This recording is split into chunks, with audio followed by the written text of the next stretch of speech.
আসসালামু আলাইকুম, কেমন আছেন সবাই? আশা করছি সবাই খুব ভালো আছেন। সবাইকে স্বাগতম জানাচ্ছি আমাদের নারী উদ্যোক্তার সাফল্য অনুষ্ঠানে। আমি আপনাদের সাথে উপস্থাপনায় আছি ইমি খন্দকার। আমাদের সাথে আজকে প্রতি পর্বের মতনই আছেন একজন অতিথি। আমাদের সঙ্গে আজকে কে আছেন চলুন পরিচয় হয়ে নিই। আমাদের সঙ্গে আজকে আছেন মিরিন সোমা আপু। তিনি একাধারে একজন অ্যাক্ট্রেস, মডেল এবং সবচেয়ে বড় তার পরিচয় আমি মনে করি সেটা হচ্ছে তিনি একজন নারী উদ্যোক্তা। সো আজকে তার সাথে আমরা অনেক কথা বলবো, তার গল্পগুলো আমরা জানবো এবং সে একা একজন মানুষ এতগুলো পেশা কিভাবে সে মেনটেন করছে সব কিছুই আমরা তার থেকে আজকে শুনবো। সো আপু কেমন আছেন? আলহামদুলিল্লাহ, খুবই ভালো আছি। আপনি? আমি আলহামদুলিল্লাহ ভালো আছি। তো কেমন লাগছে আজকে আমাদের অনুষ্ঠানে এসে? বরাবর মতোই প্রতিটি অনুষ্ঠানে আমার জয়েন করতে খুবই ভালো লাগে, যদিও আমি খুবই ব্যস্ত থাকি। আসলে আমার খুব একটা দেশেও থাকা হয় না যেহেতু। তো এই প্রোগ্রামটা আসলে অনেকদিন ধরেই হোল্ডিং ছিল, তো আজকে আসতে পেরে নিজের কাছে খুব ভালো লাগতেছে যে অ্যাটলিস্ট জয়েন করতে পেরেছি। অবশ্যই আমাদেরও খুব ভালো লাগছে আজকে আমাদের স্টুডিওতে আপনি এসেছেন। সো আমরা অনেক গল্প করব, আপনার পেছনের গল্পগুলো অবশ্যই আমাদের দর্শকদের সাথে আপনি শেয়ার করবেন।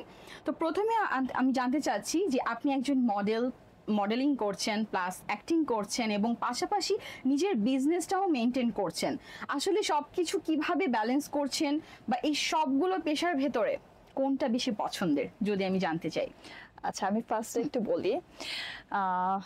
আমার মডেলিং ক্যারিয়ারটা শুরু হয়েছিল 2019-এ। আমি মিসেস ইউনিভার্স থেকে এসেছি। তারপর হচ্ছে আমি কিছু বরাবরের মতোই কিছুদিন আমি মিডিয়াতে কাজ করেছি। তারপর পার্সোনাল লাইফ যখন স্টার্ট হয়ে গেছে, বিয়ে শাদী করে ফেলেছি, তারপর থেকে দেখা গেছে যে ফ্যামিলিকে টাইম দেওয়া হচ্ছিল না। তো ফ্যামিলির টাইমিং এর বিষয়টা মেনটেন করার জন্যই মূলত আমার মিডিয়া থেকে কিছুটা দূরে সরে যাওয়া। তো তারপরে আবার 2024-এ আমি সুপার মডেল উইনার হয়েছি হ্যাপি হাউস সুপার মডেল থেকে। আসলে এটা আমার জাস্ট একটা প্রফেশনের মধ্যে একটা পার্ট বলা যায়, বাট আমার বেসিক্যালি আমার যে অকুপেশন বা আমি যে পেশায় এখন খুবই স্বাচ্ছন্দ্য বোধ করছি এজ এ উইমেন এন্টারপ্রেনিয়র বা বিজনেস উইমেন হিসেবে। আর আমার সব থেকে বড় সাফল্য এখানেই যে আমি শুধু দেশে না, আমি দেশের বাইরে আমার বেসিক্যালি কাজ করা হচ্ছে কোরিয়ান স্কিন প্রোডাক্ট নিয়ে। ইভেন আমার রিসেন্টলি খুব আনন্দের সাথে আমি জানাচ্ছি যে আমার কোরিয়াতে আমার একটা অফিস হয়েছে, প্লাস আমি সেখানে অতি শীঘ্রই আমার অনলাইন বেজে ওখানে স্টার্ট হয়ে গেছে, বাট আমি আমার শোরুমটা ওইখানে খুব তাড়াতাড়ি অ্যাজ সুন অ্যাজ পসিবল আমি স্টার্ট করব। তার মধ্যে একটু পিছিয়ে যাওয়ার কারণ হচ্ছে মাইলস্টোন ট্রেডার্স, আপনারা তো অবশ্যই হ্যাঁ জানেন। তো আমার মিরিন মাড বাই হুরের যে বিশাল প্রতিষ্ঠানটা, ওইখানে একই জায়গাতে আমার একটা কনভেনিয়েন্স স্টোর, আমার রেস্টুরেন্ট, আমার পার্লার, আমার ক্লোদিং প্লাস হচ্ছে আমার অফিসটা আছে। তো এই ঝামেলার কারণে আসলে আমি ট্রমাটাইজ হয়ে এবার আসলে মানে কুড়িয়ে যাওয়ার পরে হচ্ছে কাজগুলি মানে সম্পূর্ণ না করে আসলে চলে আসছে। তো যার কারণে এখন আমার এই শোরুমটা এখনো পর্যন্ত আমি ওপেন করতে পারিনি, বাট ইনশাল্লাহ আশা করছি খুব শীঘ্রই আমি সেখানেও স্টার্ট করে ফেলবো। তো এইটাই আমার আসলে ভালো লাগার জায়গা। যে তো আপনি যেহেতু কোরিয়ান প্রোডাক্ট নিয়ে কাজ করছেন, আমরা একটু প্রোডাক্টের ডিটেলস আমাদের দর্শকদের উদ্দেশ্যে যদি বলতেন যে কি টাইপের প্রোডাক্ট এবং এগুলো ইউজ করলে কোনটার জন্য ইফেক্টিভ হবে। Skin care product, right? হ্যাঁ, তো স্কিনের জন্য মানে কি কি প্রোডাক্ট এখানে অ্যাভেলেবেল আছে বা আপনার পেজ নেম যদি মেনশন করে দিতেন আমাদের দর্শকদের জন্য সুবিধা হতো। হ্যাঁ, শিওর। আর আমার প্রতিষ্ঠানের নামই হচ্ছে মিরিন মাড বাই হুর, সেখানকার ফাউন্ডার এবং সিইও রাইট নাও আমি নিজেই। আর আমার যেই কোরিয়ান কোম্পানির সাথে কাজ করা হচ্ছে রিসেন্টলি, তারা হচ্ছে হুর, তাদের কোম্পানির নাম হচ্ছে হুর। আমরা জয়েন্ট ভেঞ্চারে কাজ করছি, B2B বিজনেস করছি। আর আমার আসলে মেইন প্রোডাক্টটা শুধু স্কিন কেয়ার প্রোডাক্ট না, বাট আমার মেইন কাজটাই হচ্ছে স্কিন কেয়ার প্রোডাক্ট নিয়ে কাজ করা। পাশাপাশি আমি এক্সপোর্ট ইম্পোর্টের কাজও করছি, এখান থেকে আন্ডারগার্মেন্টস থেকে শুরু করে জুয়েলারিজ এগুলো আমি ওইখানে সাপ্লাই দিই, ওইখান থেকেও আমি যখন পারছি নিয়ে আসছি। But Korean skin care product আমরা সবাই জানি যে বিশ্বে এখন খুবই জনপ্রিয়, প্লাস হচ্ছে মানুষের একটা আস্থার জায়গা। বাট এটা হচ্ছে কিভাবে আমি ইউজ করব, আমাকে ইউজ মানে প্রণালী সম্পর্কেও জানতে হবে। জাস্ট আমি একটা প্রোডাক্ট দেখলাম, বুঝলাম না, জাস্ট অ্যাপ্লাই করে ফেললাম, যেটা আমাদের বাংলাদেশে এখন হচ্ছে। মানুষ প্রচুর চিটিং, আমি আসলে এটা আগে জানতাম না। যখনই আমি কোরিয়াতে আমার বিজনেসের জন্য যাই, আমি মার্কেট রিসার্চ করি, আমি অনেক কিছু আসলে জানতে পারি যে আমাদের বাংলাদেশের মানুষ আসলে অনেক জায়গা থেকে প্রতারিত হচ্ছে। আসলে তারা যেটা বলছে, যেটা কোরিয়ান স্কিন কেয়ার প্রোডাক্ট, সেটা আসলে দেখা যায় যে ম্যাক্সিমাম প্রোডাক্টটাই আসলে চায়না বা হচ্ছে ভিয়েতনাম বা থাইল্যান্ড থেকে আসছে। তো মানুষের আসলে এইগুলা আমি আসলে বললে হয়তো বা অনেক বিস্তারিত হয়ে যাবে। এগুলো কারা করছে, কারা মানুষকে ঠকাচ্ছে?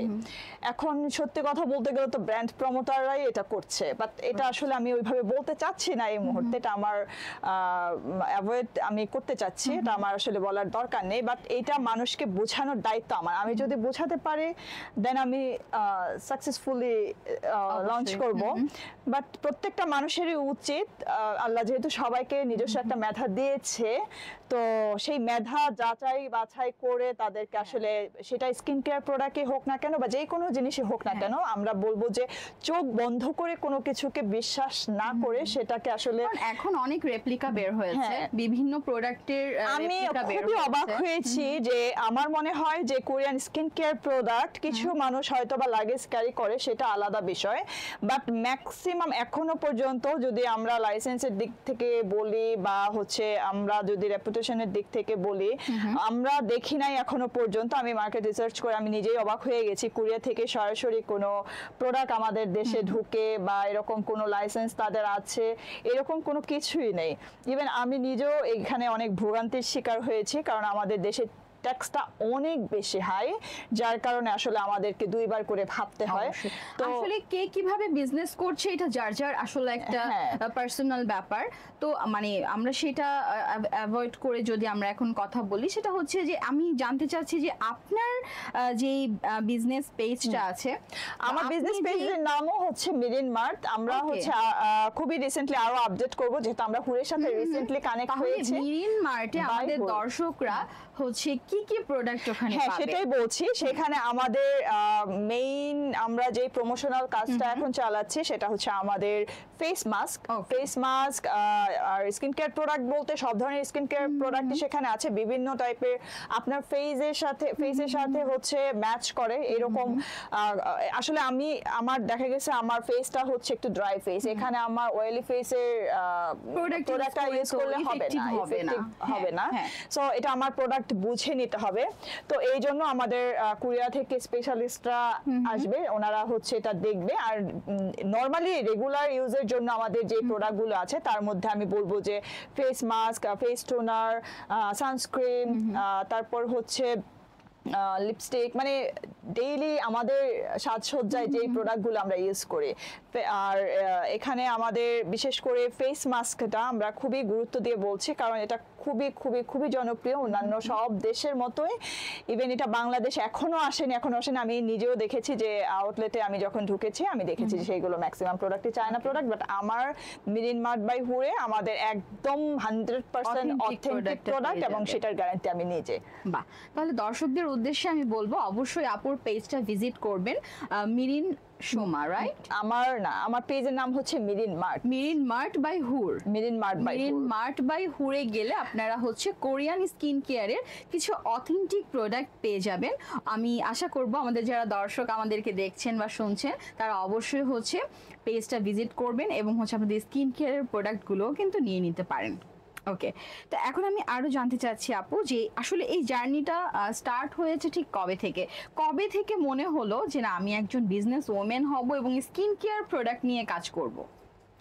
আচ্ছা, আসলে আমি শুধু তো স্কিন কেয়ার প্রোডাক্ট নিয়ে কাজ করছি না, যেহেতু আমি কোরিয়ানদের সাথে রিসেন্টলি জয়েন্ট ভেঞ্চারে গিয়েছি, তো দেখলাম যে মার্কেট রিসার্চের পরে সেখানে আমার জন্য সব থেকে প্রফিটেবল হচ্ছে স্কিন কেয়ার প্রোডাক্ট। হ্যাঁ, ইভেন বাংলাদেশে সব থেকে কম দামে আমি দিতে পারবো, এটা ইনশাল্লাহ আমি গ্যারান্টি দিয়ে বলতে পারবো যে হিউজ পরিমাণ হচ্ছে কম রেটে তারা আমার থেকে নিতে পারছে। এই মুহূর্তে আমাদের প্রমোশনাল কাজও চলছে, যার কারণে এটা আমি হয়তোবা একটু ডিসকাউন্ট করে বা আমার মতো করে আমি এটা দিতে পারবো। বাট আমার কিন্তু profession only skin care product না, বাট এখানে আসার আগে আমার মেইন প্রফেশনটা যদিও মডেলিং ছিল, তো একটা সময় আমার কাছে মনে হয়েছে আসলে এগুলা আমি কন্টিনিউ করতে পারবো, বাট এটা আমার কাছে কোনো দিক থেকে আমি স্যাটিসফাইড ছিলাম না, হয়তো আমার ফ্যামিলির লোকজনও হয়তো বা চাচ্ছিল না যে এত সময় ধরে একটা শুটিং এ গেলে তো আপনি জানেন যে সকাল থেকে রাত পর্যন্ত সেখানে আসলে ব্যাপার থাকে, তো হাজবেন্ড চাচ্ছিল না, তো আসলে সেখান থেকে বসা মানে ঘরে বসে থাকতেও ভালো লাগছিল না। তখন মনে হচ্ছিল কি করা যায়, তো আমার জায়গাটা থেকে আমার মনে হয়েছে যে আমি একজন শিক্ষিত নারী হিসেবে, একজন স্বাবলম্বী নারী হিসেবে নিজেকে যদি প্রুভ করতে চাই, আমাকে কিছু একটা করা তো অবশ্যই উচিত। তো সেই জায়গাটা থেকে আমার ফার্স্ট বিজনেসটা আমি ক্লোদিং দিয়ে শুরু করেছিলাম। ক্লোদিং থেকে শুরু করেছিলাম, সেখানে লেডিস, জেন্টস, কিডস সব ধরনের প্রোডাক্টই পাওয়া যেত। তো সেখানে মাঝে মধ্যে আমার মনে হইতো যে আরো কিছু আমি এক্সটেনশন নিয়ে যাইতে পারি, তখন করি। তো তখন হচ্ছে আপনার ব্যাগ, তারপরে কসমেটিক্স, এইভাবেই শুরু হয় জার্নিটা। তারপরে আমার কাছে মনে হলো যে আমার ছোটবেলা থেকে একটা শখ ছিল, যেহেতু আমি অনেক সাজগোজ পছন্দ করতাম, তো একটা পার্লার আমি সেখানে এস্টাবলিশ করি। তারপরে হচ্ছে এরপর খুবই রিসেন্টলি যেহেতু আমার কুরিয়ার সাথে কাজ হচ্ছে, তো সেই সুবাদে আমার রিসোর্ট এবং হচ্ছে রেস্টুরেন্টের প্ল্যানটা আমাদের খুব রিসেন্টলি। ওটা কি স্টার্ট হয়েছে? আমাদের রিসোর্টের কাজ চলছে, যেহেতু রিসোর্টের বিষয়টা একটু ঝামেলাপূর্ণ, অনেক বিষয় আসে এখানে থাকে, ওটার কাজ চলছে। আর হচ্ছে রেস্টুরেন্টের কাজও আমাদের চলমান অবস্থায় আছে, এটা একই জায়গাতে। আর আদার্স সবকিছু স্টার্ট হয়ে গেছে। খুব শীঘ্রই আমাদের দর্শকরা জানতে পারবে রিসোর্ট আর রেস্টুরেন্টের বিষয়টা। তো আমি আরো জানতে চাচ্ছি আপু, যে হচ্ছে আপনি পার্লারের কথা বললেন, পার্লারটা কোথায়? আমার সেম টু মানে একই জায়গাতে, উত্তরা মাইলস্টোন স্কুলের হাতে ঢুকতেই হাতে ডান দিকে বড় করে সাইনবোর্ডটা দেওয়া আছে, মিলিন মাড বাই হুড। এটা মেট্রো রেলে ঢুকতে বলেন বা স্কুলে ঢুকতে বলেন, হাতে ডান দিকে তাকালেই দেখা যায় এখানে আমাদের নিচতলা থেকে শুরু করে 2 তলা পুরোটাই আপাতত আমাদের। ইন ফিউচারে জানি না, যদি ব্যবসা এক্সটেন্ড করা যায় তাহলে হয়তো পুরোটাই আমরা নিয়ে নিব, বাট রাইট নাও ওইখানেই। আচ্ছা, এই যে বিজনেস করছেন, এত কিছুর সাথে যুক্ত, স্কিন কেয়ার বা মেকআপ প্রোডাক্ট নিয়ে কাজ করছেন, ফ্যামিলির সাপোর্ট কতটুকু পাচ্ছেন? আচ্ছা, ফ্যামিলি বলতে আমার বাবা মায়ের কথা যদি বলি, ওনারা কখনোই চান না, কারণ আমি কখনো আসলে ছোটবেলা থেকে খুব একটাই মাত্র মেয়ে আমার বাবা মা, আমার 3 ভাই আছে যদিও, বাট ওনাদের খুবই আদরের সন্তান। ওনারা কাজকে মনে করেন অনেক কষ্টের একটা বিষয়। ইভেন আমার সামাজিক ব্যাকগ্রাউন্ড থেকে হয় না যে হাজবেন্ডের ভালো পজিশন আছে, কি দরকার, ওনারা একটু ব্যাকডেটেড মানুষ, আগের দিনের মানুষ, ওনারা এইভাবে চিন্তা করে। নারীরা আসলে অনেক এগিয়ে গেছে, হ্যাঁ, বাট আমার জায়গাটা থেকে দরকার আছে সেটা তাদেরকে আসলে একটু বোঝানো। এখন আমার বাবা পছন্দ করেন না, ওনার কথা হচ্ছে তুমি এত কষ্ট কেন করো। দেখা গেছে যে মাসে 2-3 বার আমাকে 2 থেকে 4 বারও আমাকে দেশের বাইরে যেতে হয় এবং কাজেই যেতে হয়, যেহেতু আমার অনেকগুলো বিজনেস, আমার মেইনটেনিং এর বিষয় থাকে, আমার মার্কেট রিসার্চের বিষয় থাকে, আমার মিটিং এর বিষয় থাকে, মাঝে মধ্যে আমি বিজনেস ট্রেন আপের জন্যও যাই, তো আমার যেতে হয়। তো আমার বাবা সেটা হয়তো পছন্দ করে না। তার মধ্যে যে রিসেন্টলি মাইলস্টোনের যে ঘটনাটা, আমার বাচ্চারা আমার স্কুলে, ওই সেম স্কুলে পড়ে, ওইখানে আমার দোকান, ওইখানেই আমি ছিলাম। ওইখান থেকে ওই দিন রাতেও আমার ফ্লাইট ছিল, যেদিন এই ঘটনাটা মাইলস্টোন ট্যুরিজে, সেই দিন রাতে আমি কুরিয়াতে চলে গিয়েছি। হ্যাঁ, ওই দিন ঘটনাক্রমে সবাই আমরা বেঁচে গেছি আলহামদুলিল্লাহ, বাট ওইটা থেকে আরো ভয় যে তোমার আসলে তো কেন যাইতে হবে, ওইটার পর আরেকটু নার্ভাস হয়ে গেছে। এছাড়া ফ্যামিলি বলতে আসলে এটাই। আর হাজবেন্ডের কথা যদি বলি, উনি তো আসলে গভর্নমেন্টে আছে, উনি পুলিশে আছে, উনি ওনার মতো কাজ করছে।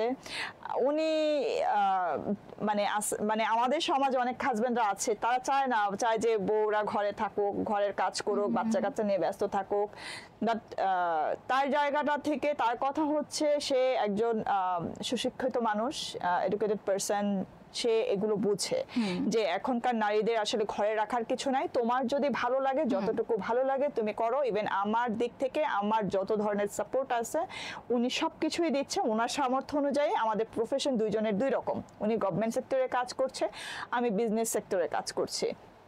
সো সেই জায়গাটা থেকে যতটুকু সাপোর্ট উনি দিতে পারে উনি দিচ্ছে, আমি আমার মতো করছি। ইভেন আমাদের মধ্যে আল্লাহ রহমতে এখনো পর্যন্ত আমাদের কোনো সেই রকম কোনো ঝগড়াঝাটি বা হচ্ছে কি বলে ওইরকম কিছু না, আমাদের মধ্যে যথেষ্ট পরিমাণ ভালোবাসা এখনো বিদ্যমান। ইভেন আমাদের মধ্যে রেসপেক্টের সম্পর্ক অনেক বেশি অন্য সবার থেকে, আলহামদুলিল্লাহ। আমি আমার আশেপাশে অনেককেই দেখেছি, তো আমার জায়গাটা আমার কাছে মনে হয় যে আমি বরাবরের মতোই সবকিছুতে ইনশাল্লাহ খুবই লাকি।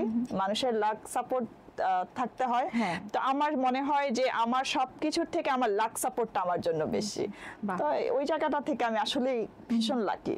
বাহ, আসলে ফ্যামিলি সাপোর্টটা অনেক বড় বিষয়, বিশেষ করে যারা বিবাহিত নারীরা আছেন তাদের অনেক সময় হাজবেন্ড বা হচ্ছে শ্বশুর শাশুড়ির অনেকের প্রবলেম থাকে যে না কেন কাজ করবে ঘরের বউরা। কিন্তু এখন আসলে সমাজ অনেক এগিয়ে গেছে, নারীরাও কিছু আসলে করতে চায়। আর বাবা বা হাজবেন্ডের বাহিরেও এখন আমাদের নারীদের একটা পরিচয় থাকাটা অনেক বেশি জরুরি আমি মনে করি। তো অবশ্যই এখন নারীরা অনেক উদ্যোক্তা হচ্ছে, অনেক বিজনেস করছে। আর অনলাইন প্ল্যাটফর্মটা আসার পরে তো এখন ঘরে ঘরে নারী উদ্যোক্তা হয়েছে। তো আমি যদি একটু জানতে চাই আপু, আপনি যেহেতু একজন নারী উদ্যোক্তা, আপনি অবশ্যই এটা ফিল করেন যে একজন নারীকে আপনি আসলে নারী উদ্যোক্তা হওয়ার জন্য কতটুকু ইন্সপায়ার করবেন বা তাদেরকে আপনি কি সাজেস্ট করবেন? আচ্ছা, খুব ভালো একটা প্রশ্ন করেছেন, থ্যাংক ইউ। আর এটাই আমি আসলে বলতে চাই। তার আগে একটা ঘটনা বলি। আস্তে আস্তে আমার সামনে একটা ঘটনা মানে আজকে স্ক্রল করতে করতে একটা রিলস আমার সামনে আসে। তো সেই ভদ্রলোক হয়তো কোনো মোটিভেশনাল স্পিকার উনি হয়তো বা, তো আমি ঘুমায় ঘুমায় শুনছিলাম যে উনি বলছিল যে চীনের আলিবাবা কোম্পানির যে ফাউন্ডার আছেন উনি একটা কথা বলছিল যে আপনার সামনে যদি কলা রাখা, সরি বানরের সামনে যদি কলা বা টাকা রাখা হয় তাহলে বানর কোনটা নিবে? তো বললো যে বানর তো বেসিক্যালি আসলে বুঝে না, টাকার গুরুত্ব সে বুঝে না, সে ভাববে কলাই নিবে, যে আমি কলা খাবো, আমি কলাটাই নেই, আমি টাকা দিয়ে কি করবো। তো আমাদের অনেক নারীদের মধ্যে এই ধারণাটা আছে যে আমি পারবো না, কারণ আমার ছোটবেলা আমি বাবা বা ভাই কারো না কারো উপরে ডিপেন্ডেন্ট ছিলাম, এখন হাজবেন্ডের উপরে ডিপেন্ডেবল আছি, তা আমি হুট করে আসলে কি করবো। বাট তাদের আমাদের সমাজে অহরহই আজকাল ডিভোর্সের যে ঘটনাটা অনেক বেড়ে গেছে। ইভেন আমি আমার জায়গা থেকে আমি এখনো বলছি খুবই লাকি। আমার লাইফে আমি কোনো রিস্ক পয়েন্ট কখনোই পছন্দ করতাম না। আমার কাছে মনে হয়েছে একটা সময় যে আমার সাথে কখনো কিছু হবে না, মানুষের সাথে তো মানুষের বনিবনা নাই হইতে পারে, তো আমার সাথে যে কখনো এরকমটা ঘটবে না তার কি গ্যারান্টি আছে। সেই জায়গাটা থেকে আমার কিন্তু দরকার ছিল না এত হার্ড ওয়ার্ক করা, এত ব্যস্ত থাকা। অনেক সময় হয় ভাতের প্লেট সামনে 4 ঘন্টা যাবত পড়ে থাকে, ভাতের প্লেট হোক বা এক গ্লাস পানি আমি খাবো, 3 ঘন্টা 4 ঘন্টা খেতে পারছি না, একজনের পর একজন আসতেছে, মিটিং করছি, আমার ফোন আসতেছে, আমার কাজের কথা বলতে হচ্ছে, কাজের কাজ করতে হচ্ছে, টাইম পাচ্ছি না। তো গল্পটা ছিল এরকম যে বানরটা আসলে কলা নেবে, বাট সে জানতো না যে টাকাটা যদি সে নিত তাহলে সেই টাকা দিয়ে সে আরো অনেকগুলো কলা কিনে খেতে পারতো।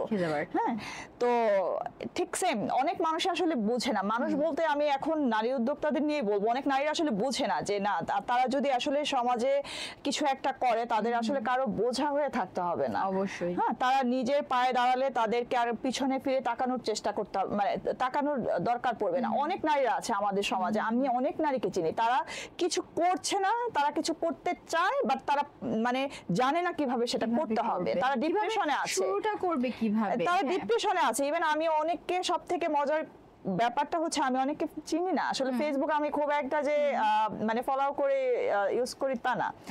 আর আমার বিজনেসের প্রসেসটা একটু ভিন্ন, মানে চিল্লা চিল্লি আর ফেসবুকে এসে এগুলো আসলে আমার বিজনেসের প্রসেস না। মানে নারী উদ্যোক্তা বলতে আমরা যেটা বুঝি যে আমাকে একটা অনেক বড় হিউজ একটা পেজ করতে হবে, পেজে অনেক ফলোয়ার্স দরকার, লাইভ করতে হবে, লাইভে আমি যাচ্ছে তাই করলাম। আমার বিজনেসের রুল এটা না। আমার বিজনেসের রুল বিজনেসের মতোই। হ্যাঁ, কারণ আপনি দেখেন আমি যদি আজকে ফেসবুকটা কোনো কারণে আমার হ্যাক হয়ে যায়, আমি যদি ফেসবুকের উপরেই ডিপেন্ডেবল থাকি, সেখানে হয়তো আমি সাময়িক কিছু সময় আমি পোস্ট করলাম, আমি আমার একটা জনপ্রিয়তা, আমি একটা সেলিব্রিটি হয়েই শুরু করলাম, বাট আলটিমেটলি এটাকে বিজনেস আসলে বলে না। আমরা যারা বিজনেস করি আমরা আসলে জানি, একটা কয়জন আমার সাথে সহমত হবে আমি জানি না, বাট এটাকে আসলে বিজনেস বলে না। বিজনেসটা আসলে এমন ভাবে করতে হয়, আমি থাকি বা না থাকি, আমার কোনো কিছুর উপর ফেসবুক হোক বা টিকটক হোক বা কোনো অন্য কোনো আদার্স প্ল্যাটফর্ম হোক, আমাকে সেইখানে যাতে কখনো ডিপেন্ডেবল হইতে না হয়। আমাকে আমার বিজনেসের উপরে ডিপেন্ডেবল হইতে হবে। আমাকে মানুষ খুঁজে বের করবে, আমার প্রোডাক্ট মানুষ খুঁজে বের করবে, মানুষ ইউজ করবে। যেমনটা আমরা দেখি যে বড় বড় যে ব্র্যান্ডগুলো আছে ওরা কিন্তু কখনোই লাইভ করে না বা ওদের খুব শো অফ করতে হয় না। তো ওইটা আসলে বিজনেস আমি জানি না, আমি এগুলো এই জন্যই বলি যে এগুলো বিতর্কিত বেশি একটু দূরেই থাকি, বাট আমারটা আমি বলছি অবশ্যই। হ্যাঁ, তো সেই জায়গাটা থেকে আমি অনেককেই চিনি, অনেকেই আমাকে ফোন দেয়, ফোন দিয়ে বলে আপু আমি ডিপ্রেশনে আছি, আমাকে একটা জব দেন। আমি তখন তাদেরকে বলি দেখেন আসলে জব করার চাইতে আমার মনে হয় আপনি চাইলে, আপনি যদি চান আপনি ঘরে বসেও একটা বিজনেস স্টার্ট করতে পারেন, নিজে কিছু করতে পারেন। ইভেন আপনি আরো 10 জনকে সেই সুযোগটাও দিতে পারেন, কর্মসংস্থান আপনি নিজেই নিজেরটা করার পর আরো 10 জনেরটাও করা পসিবল যদি আপনি চান। তো তারা আসলে অনেক সময় মোটিভেশনের জন্য আসে। তারপরেও আমি দেখি যে তারা, আমি আমার কাজ ফেলে রেখে আমি তাদেরকে মোটিভেটেড করার চেষ্টা করেছি, বাট আমি যেটা বুঝেছি তাদের হচ্ছে মানে তাদের এই যে ডিপ্রেশনের যে ধাক্কাটা ওইটা তারা হচ্ছে সহজে কাটা উঠতে পারে না, তারা ওই ভয় বা আতঙ্কের মধ্যেই থাকে। আমরা যখন দেশের বাইরে যাই আমি দেখি যে ওইখানকার মেয়ে বলেন বা ছেলে বলেন, বাচ্চা বয়স থেকে হচ্ছে তারা কাজ শুরু করে যখন তাদের 14 বছর বয়স। ইভেন তাদের গার্জিয়ানরা তাদেরকে অলওয়েজ হচ্ছে পুশ করতে থাকে যে তোমার কিন্তু আর্নিং এর বয়স হচ্ছে 18 বছর বয়স থেকে তোমাকে আর্ন করতে হবে, তোমাকে কিছু একটা করতে হবে। আমরা দেখেছি যে আমাদের আমরা অনেকেই, জানি না আপনি দেখেছেন কিনা, বা আমার চোখে এটা পড়েছে যে বারাক ওবামার মেয়ে সামারে হচ্ছে একটা রেস্টুরেন্টে 3 মাসের জন্য সে কাজ করেছিল, জব করেছে। আসলে দেশের বাইরে আমরা এই যে আমাদের যে ধারণাটা, আমরা হচ্ছে বাবা মায়ের উপর ডিপেন্ডেবল, মানে মেয়েদের কথাটাই আমি বলছি, কাজকেই ছোট করে দেখে, হ্যাঁ, বা ভাইয়ের উপর ডিপেন্ডেবল বা হাজবেন্ডের উপর ডিপেন্ডেবল। তো হুট করে একটা বয়স আমাদের হয়ে যায়, যে বয়সটাতে আমরা আর হচ্ছে ওই সাহসটা নিয়ে এগোতে পারি না। বাট এই জিনিসটা যদি আমাদেরকে ছোট বয়স, সেটা ছেলে মেয়ে যাই হোক না কেন, ছোটবেলা থেকে যদি আমাদের এই ইন্সপিরেশনটা দেওয়া হতো, ইন্সপায়ার্ড করা হতো, তো আমাদের মাথায় সেটা থাকতো যে না 18 বছরে আমাকে নিজে স্বাবলম্বী হইতে হবে। তো আমার কথা সেটাই যে আমরা যদি শুরু থেকেই শুরু করতাম, আমাদের এই ভয় ভীতিটা থাকতো না। ইভেন আমিও যদি সেই সময় বুঝতাম, তাহলে হচ্ছে আমিও হয়তো আরো অনেক দূর আগায় যাইতাম। মানে আমার কাছে মনে হয় যেটা আমি আরো 5 বছর আগে শুরু করেছি, এটা যদি আমি 18 বছর বয়স থেকে শুরু করতাম, তাহলে আমি আরো অনেক বেশি স্টাবলিশ থাকতাম, আমি আরো অনেক নারীদের কর্মসংস্থানের ব্যবস্থা করতে পারতাম। তো আমার আসলে আফসোস হয় মাঝে মধ্যে, যেটা কেন আমি আগে করিনি, কেন আমি এটা এত দেরিতে বুঝেছি। তো আমাদের সাথে যারা দর্শক আছেন তাদেরকেও আমরা বলবো যে অবশ্যই যারা নারীরা আছেন, আমাদের বোন মা বা যারা হচ্ছে নতুন বিয়ে করেছেন, অবশ্যই বলবো যে আপনাদের পরিবারের পাশাপাশি নিজেরাও একজন নারী উদ্যোক্তা হয়ে উঠুন। আপু যেটা বলছে অবশ্যই আমাদের সাথে একমত হবেন আপনারা সবাই। আমরা সবাই চাবো নারীরা অনেক এগিয়ে যাক। আমাদের প্রোগ্রামটাই যেহেতু নারীর সাফল্য নিয়ে, সো আমরা চাইবো প্রত্যেকটা নারীরই সাফল্য।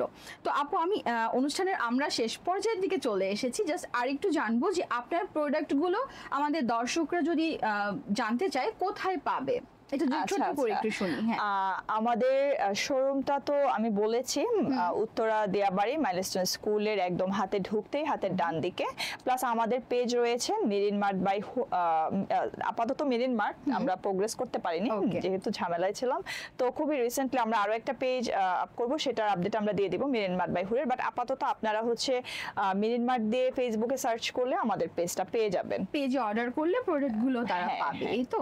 বাহ, তাহলে যারা আমাদের সাথে যুক্ত আছে তারা তো জেনেই গেলেন যে কোরিয়ান অথেন্টিক প্রোডাক্টগুলো হচ্ছে আপুর পেজে গিয়ে ইনবক্সে মেসেজ করলেই হচ্ছে আপনারা প্রোডাক্টগুলো পেয়ে যাবেন। হ্যাঁ, আমি সবাইকে রিকোয়েস্ট করব, আমাদের এখানে এক ছাদের নিচে আপনারা সবকিছুই যেহেতু পাচ্ছেন, আপনাদের কেনাকাটার প্রয়োজন নাই, আপনারা জাস্ট ভিজিট করতে একবার আসবেন, visit ঘুরতে করে। আসবেন, আমার সাথে দেখা করে যাবেন। অবশ্যই, তো আপুর সাথেও দেখা করে আসতে পারেন চাইলে। তো দর্শক, আমরা অনুষ্ঠানের একদম শেষ পর্যায়ের দিকে চলে এসেছি। গল্প করলে তো করতেই থাকতে মন চায়, কিন্তু আমাদের একটা সময়ের লিমিটেশন থাকে, আপনারা সবাই জানেন। তো অনুষ্ঠানের একদম শেষ পর্যায়ে চলে এসেছি। আমরা জানবো আপুর কাছে যে আপু কেমন লাগলো আজকে আমাদের শোতে এসে। খুবই ভালো লাগছে। আসলে একটানা 3 মাস দেশের বাইরে থেকে বোরিং হয়ে গেছি, অনেকগুলো প্রোগ্রাম মিস করেছি, তো ফাইনালি হয়ে গেল দেখা, সংবাদে এসে আমার কাছে খুবই ভালো লাগছে। আমি এর আগেও এসেছি, হ্যাঁ। তো এটা আমার সেকেন্ড টাইম, এসে খুবই ভালো লাগছে। বাহ, চমৎকার। অনেক অনেক ধন্যবাদ আপু আমাদের স্টুডিওতে এসে সময় দেওয়ার জন্য। আপনাকেও ধন্যবাদ। তো দর্শক, আজকের অনুষ্ঠান ছিল এই পর্যন্তই। আগামী অনুষ্ঠানেও চলে আসবে আমাদের একজন সাফল্য নারী উদ্যোক্তা, তার সাথেও আমরা অনেক গল্প করব, অনেক আড্ডা দিব। ততদিন সবাই ভালো থাকবেন, সুস্থ থাকবেন, আর অবশ্যই আমাদের সাথে থাকবেন। আমি ইমি খন্দকার, নেক্সট চলে আসবো আরেকজন অতিথি নিয়ে। আল্লাহ হাফেজ।